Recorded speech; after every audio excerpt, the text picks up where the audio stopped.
There is no cure for birth and death, save enjoying the interval. Paul Santayana. Why not? Well, because I don't think there's very much I can do about it. It's something that one anticipates, but no, I don't think it's there to be frightening.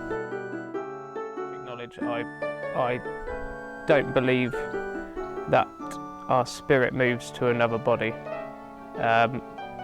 Therefore, I think that our bodies just decay into the earth and become the earth again. We go out to spirit, which is eternal. There is no restrictions on time, or they're not subjected to death as the physical realm.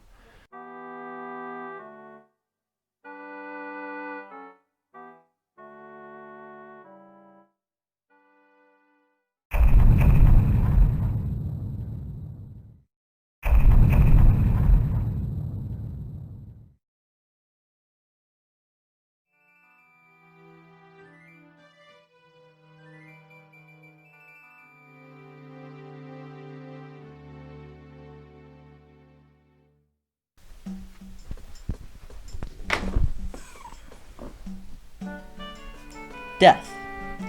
The definitive end of everyone's life, because no one has yet to evade it.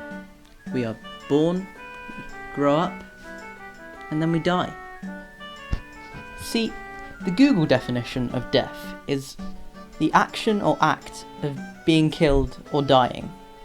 The end of life of an organism or human.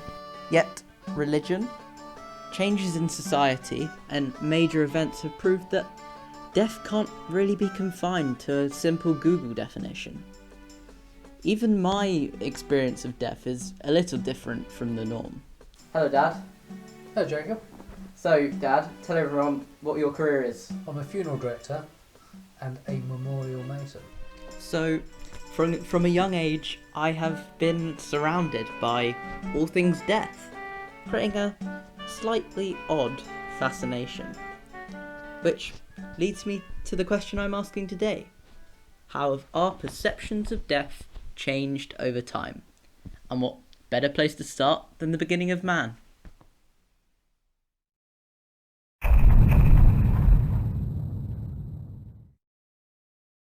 Like a lot of history around this time, there is much debate around when our distant ancestors recognised the concept of death. Some archaeologists argue that the Cima de los Huesos, or the Pit of Bones in Atapuerca, where bones that date from 430,000 years ago have been uncovered in a chamber of the bottom of a 13-metre shaft, shows clear evidence of deliberate burial, which dates back to the Paleolithic era.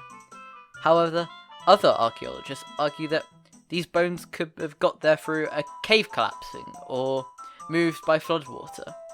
Furthermore, our distant ancestors, quite obviously, lived an extremely different life compared to a Homo sapien today. Therefore, it is important that our own practices don't make us overlook their practices. Bones that date back to the Lower Paleolithic era can't prove a burial because who's to say our ancestors buried people like we do today? However, as we enter the middle of the Paleolithic era, evidence discovered starts to become more definite. Early Neanderthals are believed to have processed dead bodies by removing their flesh and splitting bones and joints. The first likely deliberate burials in Britain are of 5 Neanderthals in the Pontnood Caves in Wales. There is also strong evidence of grave markers being used in the form of limestone blocks, similar to the modern headstone. Going into the Neolithic era, it is quite obvious to where the idea of burials came from, which, astoundingly, is a method that has survived throughout time in Western culture, and came into practice in Western cultures as humans became increasingly tied to the land. I've come to the Longstone in Motton on the Isle of Wight. The name's quite self-explanatory. You see, the Longstone signifies a Neolithic long barrow behind it. The bodies would be placed in front of the stone, and then birds and other animals would eat the remains. The remains were then taken to this long barrow, where soil was piled up to form this burial mound. You see, the long barrow lines from east to west. This suggests that they worshipped the sun and the moon.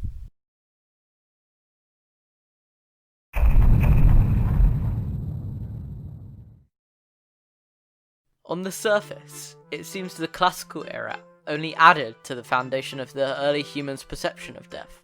Religion was now in full blossom, and coming with it, staple beliefs that influence many modern religions today, such as the idea of an afterlife, or a place the soul would go after a person had died, such as the ancient Greek underworld. However, I'm not interested in going into much detail around this, because beneath the surface, I believe there is a much more influential development that has a huge impact on our perception of death today. By now, humans had evolved into the humans we recognise today. Therefore, our intelligence had quite obviously grown. This led to more critical thought, and hence philosophy was created, the study of the fundamental nature of knowledge, reality, and existence. Enter Socrates. Born in 470 BCE, a philosopher in the golden age of Athens who is widely considered the founder of Western philosophy, with one of his most influential findings to Western culture today being the Socratic method, a method of debate which is based on asking and answering questions to stimulate critical thinking.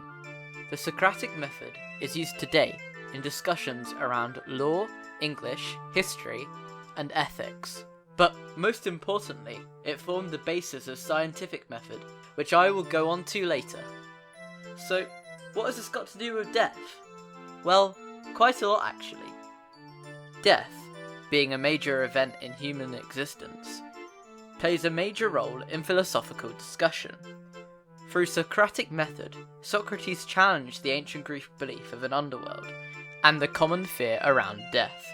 Ironically, Socrates was sentenced to death for coercing the youth and failing to revere the Athenian gods, as he publicly spoke about believing in his own, as Cicero called it, divine something. However, Socrates was not fazed. He made a speech telling the court they should face death with confidence, and he ended the speech with this statement: "Now it is time that we were going, I to die and you to live, but which of us the happier prospect is unknown to anyone but God." This truly defines what Socrates thought on how we should perceive death, something that shouldn't be feared. He justified this earlier on in life when discussing the afterlife. Socrates argued that the possible outcomes of death that he believed in were actually a great conclusion to one's life. Either nothing happens and we would enter a deep sleep, and what could be more peaceful and pleasant than that? Or if we were taken to the underworld, we would be surrounded by great heroes of the past that we could talk to for eternity. Overall, although the effect wasn't felt then, this caused a domino effect throughout the ages, ultimately leading to our beliefs becoming more diverse because, through the Socratic method, we are able to challenge certain beliefs that dominated Western culture. Now, being humans, intellectual progression was never going to be that simple, and most of these ideas were forgotten about, left in books in the deepest, darkest depths of monasteries, just waiting to be picked up. But don't worry, they'll make their return.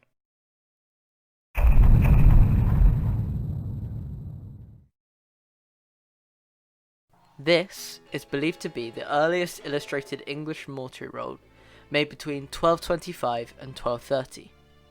It is in commemoration of Lucy Headingway, the first prioress of the Benedictine nunnery.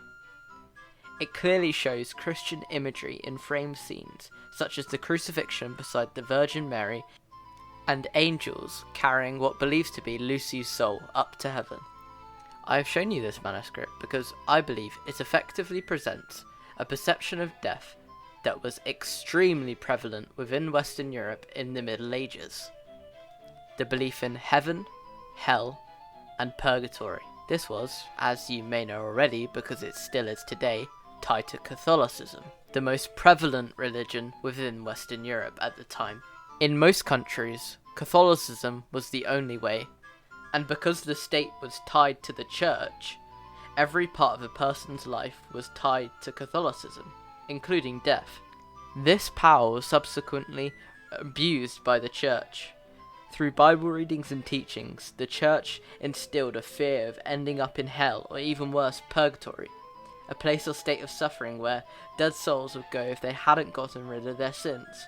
But to get rid of these sins, people had to pay tithes to churches, and priests would pray for the loved one that had passed, showing the Catholic Church abused the ignorance of the people and that fear of death for their own monetary gain.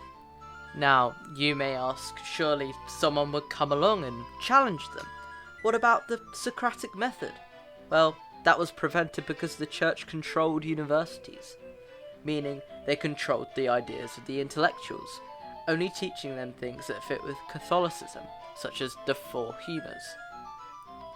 The ability to believe in different ideas had been lost, and therefore we had regressed as a species in our own perceptions of death. All seemed lost from the classical era. But then, in the early modern era, Italian scholars unearthed these lost classical texts. There was a rebirth, and ironically, a rebirth in our perceptions of death.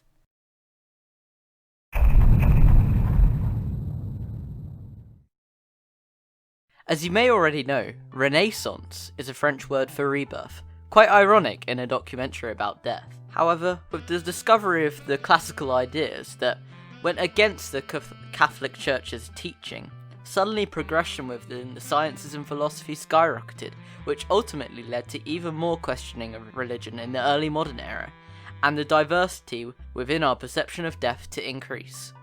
However, before I get into that, let's go down a quick detour through Art Lane, because how can I not talk about the Renaissance without bringing up art?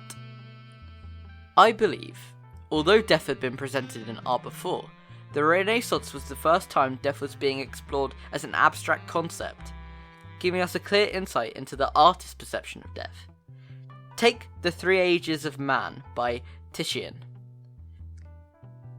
As you can see, this painting presents a group of 3 children, a man and a woman, presumably lovers, and an old man holding a skull. It is believed that these 3 groups represent the ages of man: childhood, love life, and then old age and death.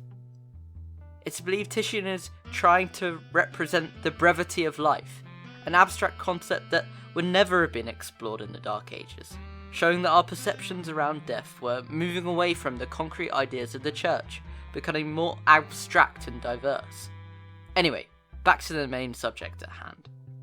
This rebirth was brought on by the rediscovery of ancient philosophical texts by philosophers such as Marcello Ficino and Giovanni Pico della Mirandella, who wanted to apply the concepts to everyday life in Italy.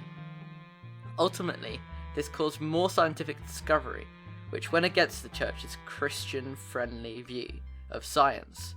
Andreas Vesalius gave us a more accurate depiction of the human anatomy.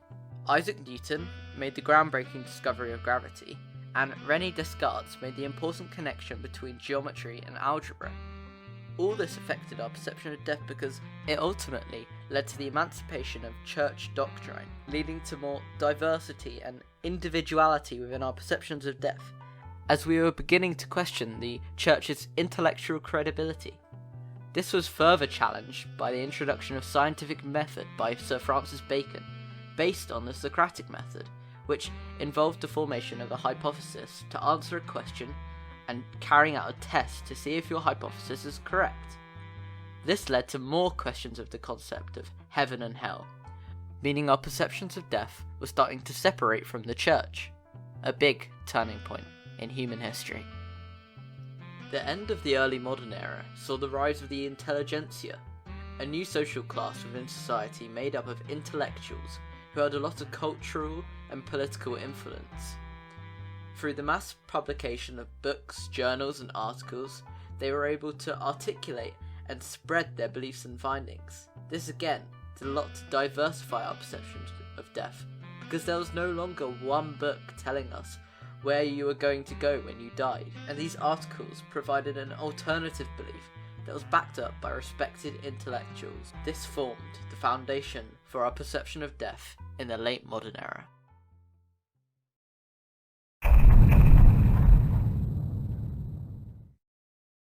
And finally, we come to the years leading up to today. Within this time period, atheism was on the rise, and therefore more and more people are starting to believe that when we die, we die. There is no higher plane of existence, as this is the belief that scientifically makes the most sense. However, that's not to say that we all stop believing in Christianity, Judaism and Islam and other religions in the West, because today we still understand the core beliefs are valued in society, and therefore there are still a lot of people today that believe in the religious perception of death. However, I believe the most important change within this time period was the changes in funeral customs, specifically the rise in a ceremony known as a celebration of life. I talked to a celebrant of life to understand better how the ceremony is different to the typical funeral and why is it gaining popularity. Hello, my name is Julie Stonestreet and I am a family and funeral celebrant. So, firstly, what is a celebrant of life? Well, a celebrant of life will work with a family very closely to write and then conduct a ceremony that truly honours their loved one. It can take any form. There is a certain checklist, if you like, that you can follow, or a format, but it's very much up to the family as to how they want to say goodbye. Some people might have 20 minutes of music, and other people would have poems. So it is very individual, which is what I enjoy about it. So, how long have you been a celebrant of life? For about 1.5 years. What are your own views on death? I do believe in an afterlife. I do believe that our spirit goes on. I do consult mediums. I did when my dad died. I do feel I get messages from people who have passed on, and from angelic entities, shall we say. Although the physical body is gone, I don't believe the essence of that person has. I also believe that we come back, that we have a chance in another life to learn more lessons, to get it better the next time. And for me, that's a very positive aspect in my life. I looked at training with the humanists, for example, and their training is excellent, but they believe this is the one life, that's it, cut off, end of. And that's not what I believe. So yeah, I went down a different path. How do your services that you lead differ from the more traditional, stereotypical religious services? They are highly personal. They're not generic in any form. We don't quote. We might use poetry that could have been used in another ceremony, but we don't obviously quote from a book or combine it with giving a sermon in a way. I talk about grief, but I try and gear it very much towards the person who has passed rather than general words that you could use for anybody. Definitely the music has changed. It can now be very exciting, very different. You can have theme tunes from TV programmes. Some people like to combine that with also having a hymn, singing a hymn, saying the Lord's Prayer. So I have had quite a few services that will include an element of religion, but without it being the entire service. And I think that's nice to have the option. But certainly from what I've listened to and learned, a lot of people have said, even though their loved one was born into quite a religious family and may had some interest throughout their life, they didn't want that for their parting. They wanted to have something that was completely personal. And when you choose a celebrant, it is. Would you agree with the statement that celebrating a past one's life has become a lot more fashionable than mourning their death? Definitely, yes. We don't wear the traditional black necessarily anymore. There isn't that where you have to wear it for 6 months or a year. People have much more freedom now to grieve in their own way.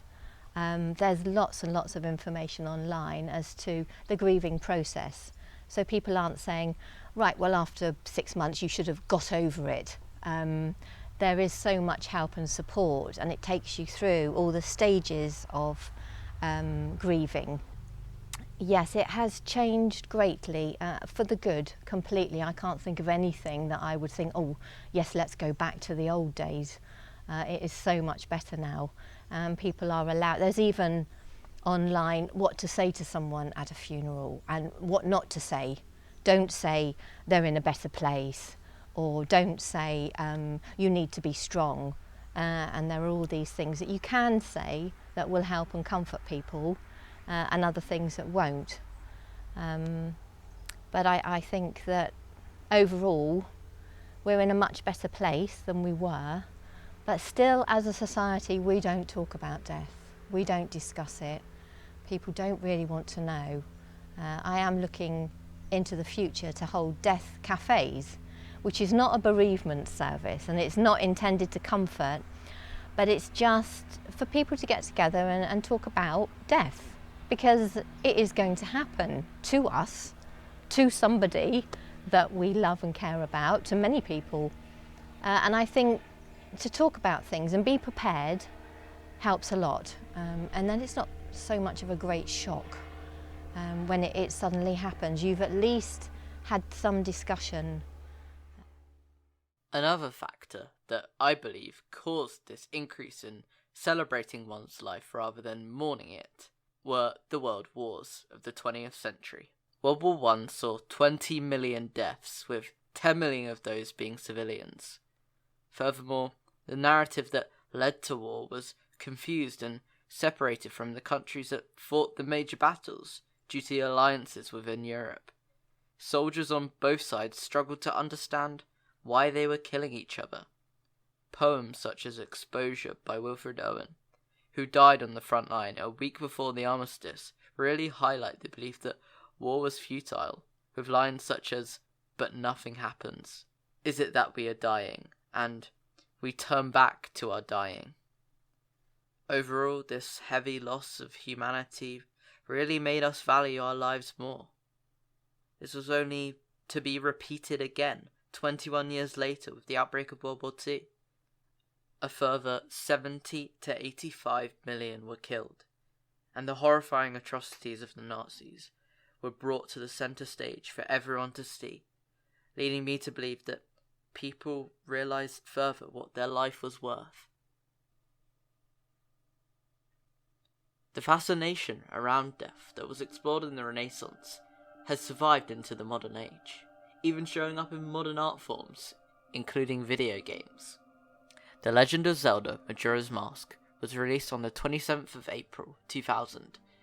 It is part of a very popular and critically acclaimed Legend of Zelda series that is marketed to children. However, this game took a dark turn, exploring the concept of death. The whole game is based around stopping the moon from destroying the land of Termina and killing millions of innocents. And you do this by collecting masks from the dead residents of Termina, allowing you to transform into them. This included the Deku mask, which allows you to transform into a Deku scrub, the Zora mask, which allows you to transform into Zora and swim, and the Goron mask, which allows you to transform into a Goron, which is a sort of armadillo-like creature. I think a scene from the game that really highlights this exploration into the concept of death is at the start of the game, where you get transformed into a Deku scrub by the Skull Kid.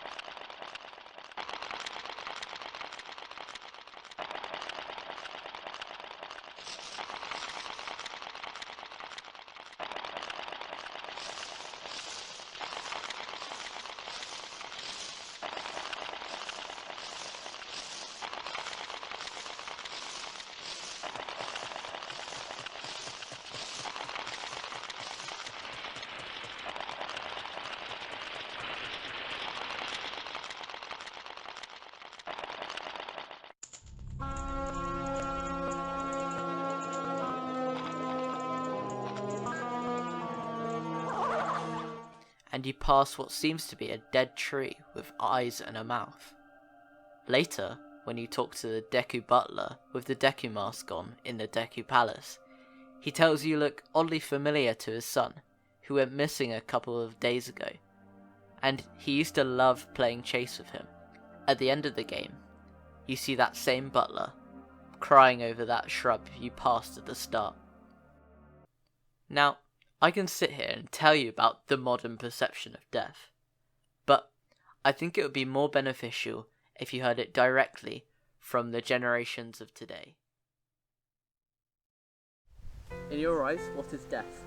Death is the end of life, when everything comes to a stop.